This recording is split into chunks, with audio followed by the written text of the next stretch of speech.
अपने राजनीतिक बयानों से चर्चा में आए शंकराचार्य अभिमुक्तेश्वरानंद सरस्वती पर फर्जी बाबा होने का आरोप लगा है। यह आरोप गोविंदानंद सरस्वती महाराज ने शंकराचार्य पर लगाए। साथ ही गोविंदानंद ने प्रियंका गांधी पर भी एक बड़ा बयान दिया है। नमस्कार, मैं हूं संजीव चौहान। हमारी इस खास पेशकश में आप सबका स्वागत। तो हाल ही में अनंत अंबानी की शादी में शामिल होकर सुर्खियां बटोरने वाले शंकराचार्य मुश्किलों में घिरते नजर आ रहे हैं। ज्योतिर्मठ ट्रस्ट के स्वामी श्री गोविंदानंद सरस्वती ने स्वामी अभिमुक्तेश्वरानंद के खिलाफ मोर्चा खोल दिया। गोविंदानंद सरस्वती ने कहा कि इन दिनों मुक्तेश्वरानंद नाम का एक फर्जी बाबा काफी लोकप्रिय हो रहा है। प्रधानमंत्री मोदी ने उनके पैर छुए हैं और अंबानी जैसे बड़े कारोबारी ने उनका अपने घर में स्वागत किया है। पूरा देश सुनने वाले बात हैं। यदि हमारे ऊपर हमला कर दिया तो मेरे प्राण चले गए तो कोई परवाह नहीं। धर्म को खड़े करने वाले पूरा दुनिया सुन ले, कांग्रेस पार्टी वाले सुन ले, बीजेपी पार्टी वाले सुन ले, सारे मुख्यमंत्री लोग सुन ले, प्रधानमंत्री जी सुनिए। अभिमुक्तेश्वरानंद फर्जी नंबर 1 व्यक्ति हैं। उसकी नाम को साधु या संत या सन्यासी लगाना बहुत दूर की बात है, तो शंकराचार्य के नाम तो भूल ही जाइए। गोविंदानंद सरस्वती महाराज ने प्रेस कॉन्फ्रेंस में वाराणसी कोर्ट का जिक्र किया। उन्होंने कहा कि ये वाराणसी कोर्ट का आदेश है। उनके खिलाफ गैर जमानती गिरफ्तारी का वारंट जारी किया गया था। उन्हें भगोड़ा घोषित किया गया था। हम सुप्रीम कोर्ट को बताना चाहते हैं कि हमें न्याय चाहिए। वो देश को नुकसान पहुंचा रहे हैं। अभिमुक्तेश्वरानंद लोगों को मार रहे हैं, अपहरण कर रहे हैं, भगवान राम की प्राण प्रतिष्ठा पर सवाल उठा रहे हैं, सन्यासी बनकर शादियों में शामिल हो रहे हैं। वो कह रहे हैं कि केदारनाथ में 228 किलो सोना गायब हो गया। क्या उन्हें सोने और पीतल में फर्क भी पता है? पूरा देश को नुकसान हो रहे हैं। देश की हित में हम ये सारी डॉक्यूमेंट सामने रख रहे हैं। यदि हमारा कोई गलती है तो भगवान हमको क्षमा करें, परंतु रखना पड़ रही है ना। द्रौपदी वस्त्रापहरण होने के बाद कृष्ण आया वहां, तो ऐसा गलत नहीं है, तो वहां धर्म की ये है, परंतु हमको उतना सहनता नहीं है ना। अरे अभिमुक्तेश्वरानंद लोगों को मार रही है, किडनैप कर रही है, राम भगवान की प्रतिष्ठा के ऊपर आपत्ति उठा देते हैं, सन्यासी बनकर शादियों में चले जाता है, झूठ बोल देते हैं। केदारनाथ जी का 228 गोल्ड क्या गायब हो गया। अरे भाई, अभिमुक्तेश्वरानंद को पीतल क्या होता है, सोना क्या होता है, ये भी पता नहीं, क्योंकि ये भी एक डुप्लीकेट है ना। उन्होंने आगे कहा कि प्रियंका गांधी वाड्रा ने अभिमुक्तेश्वरानंद को शंकराचार्य का टैग दिया है। उन्होंने कहा कि मैं देश के सभी नागरिकों को यह संदेश देना चाहता हूं कि मुक्तेश्वरानंद अपने नाम के साथ साधु, संत या सन्यासी जोड़ने के भी लायक नहीं है, इसलिए शंकराचार्य को तो भूल ही जाइए। उन्होंने पूछा कि क्या कांग्रेस तय करेगी कि शंकराचार्य कौन है? वो नरेंद्र मोदी के खिलाफ खड़े हैं और कौन उनका समर्थन कर रहा है? प्रियंका गांधी वाड्रा। जब राहुल गांधी हिंदू विरोधी टिप्पणी करेंगे तो अभिमुक्तेश्वरानंद उनके साथ खड़े होंगे। क्यों?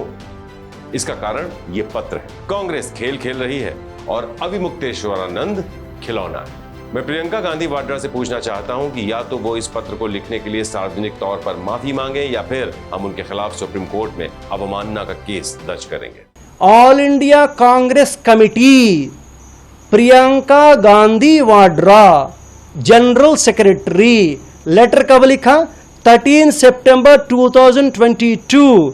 Revered Shankaracharya Avimukteshwaranand Saraswati ji. Who is writing this? कृपया कांग्रेस वाले सभी लोग सुन लीजिए। प्रियंका वाड्रा आप भी सुन लीजिए। प्रियंका वाड्रा जी को समझा रहे हैं हमें। सुप्रीम कोर्ट में केस चल रही है, सुप्रीम कोर्ट स्टे लगा दिया था। आप अभिमुक्तेश्वरानंद को शंकराचार्य के रूप में संबोधित करते हुए कैसे पत्र लिखा? अभी अभिमुक्तेश्वरानंद क्या करेंगे? ये पत्र को सुप्रीम कोर्ट में सबमिट करेंगे। सुप्रीम कोर्ट से अनुरोध करेंगे कि कांग्रेस पार्टी वाले लोग हमको मान लिया शंकराचार्य। कितना मूर्खता की बात है ये। देश जनता से पूछ रही है, अरे भैया शंकराचार्य को तय करने वाले कांग्रेस लोग तय करेंगे क्या? समझ रहे ना?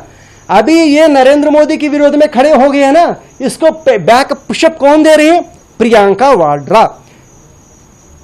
हिंदू धर्म के खिलाफ जब ये राहुल गांधी स्टेटमेंट देने लगा तो उसके साथ खड़े हो जाएंगे अभिमुक्तेश्वरानंद। क्यों? ये कारण है। आपको बताते हैं कि शंकराचार्य अभिमुक्तेश्वरानंद से जुड़ा ये विवाद दरअसल है क्या। अक्टूबर 2022 में सुप्रीम कोर्ट ने उत्तराखंड में ज्योतिष पीठ के नए शंकराचार्य के रूप में अभिमुक्तेश्वरानंद सरस्वती की ताजपोशी पर रोक लगा दी थी। यह आदेश तब पारित किया गया जब सॉलिसिटर जनरल तुषार मेहता ने अदालत को बताया कि पुरी में गोवर्धन मठ के शंकराचार्य ने हलफनामा दायर कर कहा था कि ज्योतिष पीठ के नए शंकराचार्य के रूप में अभिमुक्तेश्वरानंद की नियुक्ति का समर्थन वो नहीं करते। सुप्रीम कोर्ट एक मामले पर सुनवाई कर रही थी जिसमें आरोप लगाया गया था कि स्वामी अभिमुक्तेश्वरानंद सरस्वती ने झूठा दावा किया है कि दिवंगत शंकराचार्य स्वामी स्वरूपानंद सरस्वती ने उन्हें ज्योतिष पीठ का उत्तराधिकारी शंकराचार्य नियुक्त किया है।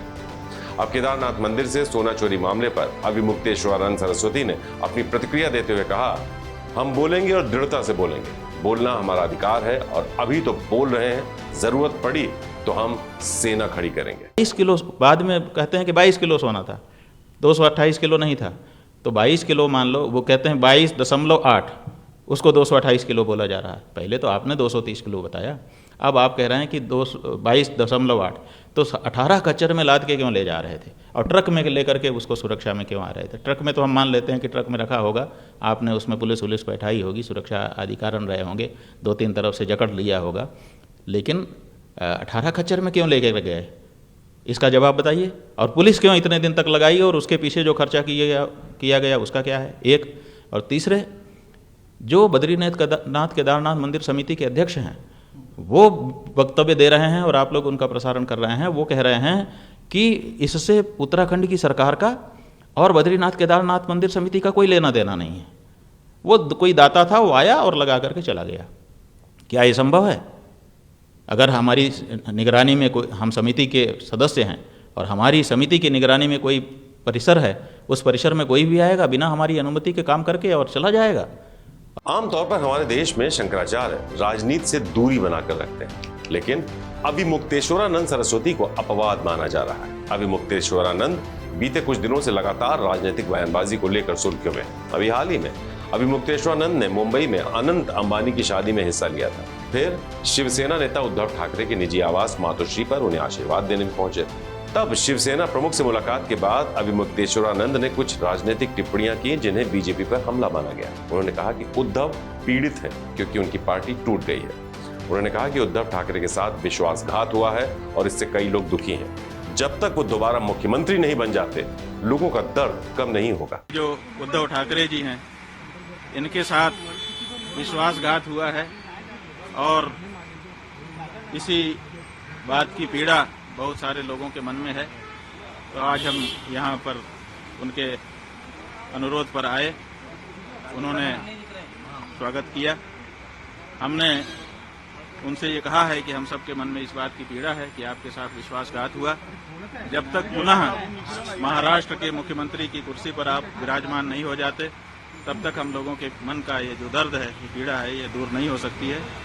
तो उन्होंने कहा है कि जैसा आप लोगों का आशीर्वाद होगा हम करेंगे। तो अब ये भी जान लीजिए कि शंकराचार्य के पद का महत्व क्या है। सनातन धर्म के विद्वानों के अनुसार शंकराचार्य के बिना कोई पीठ नहीं रह सकती, यानी पीठ है तो शंकराचार्य होंगे ही होंगे। शंकराचार्य हिंदू धर्म की अद्वैत वेदांत परंपरा में मठ कहे जाने वाले मठों के प्रमुखों की एक आम तौर पर इस्तेमाल होने वाली उपाधि है। धार्मिक मान्यताओं के अनुसार आदि शंकराचार्य ने 4 मठों की स्थापना की।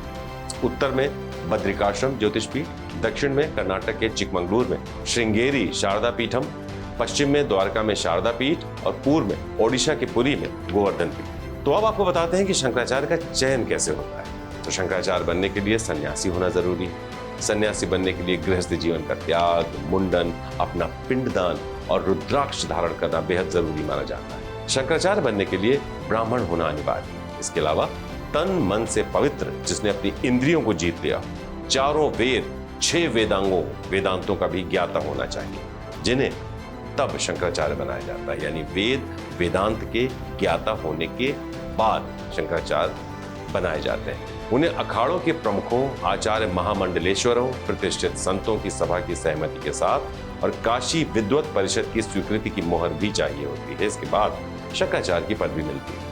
तो चलते चलते आपको बताते हैं कि कौन कौन से मठ में अभी कौन कौन शंकराचार्य है। पहला गोवर्धन मठ। ये मठ ओडिशा के पुरी में स्थापित है। गोवर्धन मठ के सन्यासियों के नाम के बाद अरण्य संप्रदाय नाम लगाया जाता है। निश्चलानंद सरस्वती इस मठ के शंकराचार्य। इस मठ के अंतर्गत ऋग्वेद को इसके अंतर्गत रखा गया है। दूसरा है शारदा मठ। यह मठ गुजरात के द्वारका धाम में स्थित है। सदानंद सरस्वती ही शारदा मठ के शंकराचार्य हैं। इस मठ के सन्यासियों के नाम के बाद तीर्थ या आश्रम लगाया जाता है। इस मठ के अंतर्गत सामवेद को रखा गया है। तीसरा है ज्योतिर्मठ। यह मठ उत्तराखंड के बद्रिकाश्रम में स्थित है। स्वामी अविमुक्तेश्वरानंद इस मठ के शंकराचार्य हैं। ज्योतिर्मठ के सन्यासियों के नाम के बाद सागर का प्रयोग किया जाता है। अथर्ववेद को इस मठ के अंतर्गत रखा गया है। चौथा और आखिरी है श्रृंगेरी मठ। यह मठ दक्षिण भारत के रामेश्वरम में है।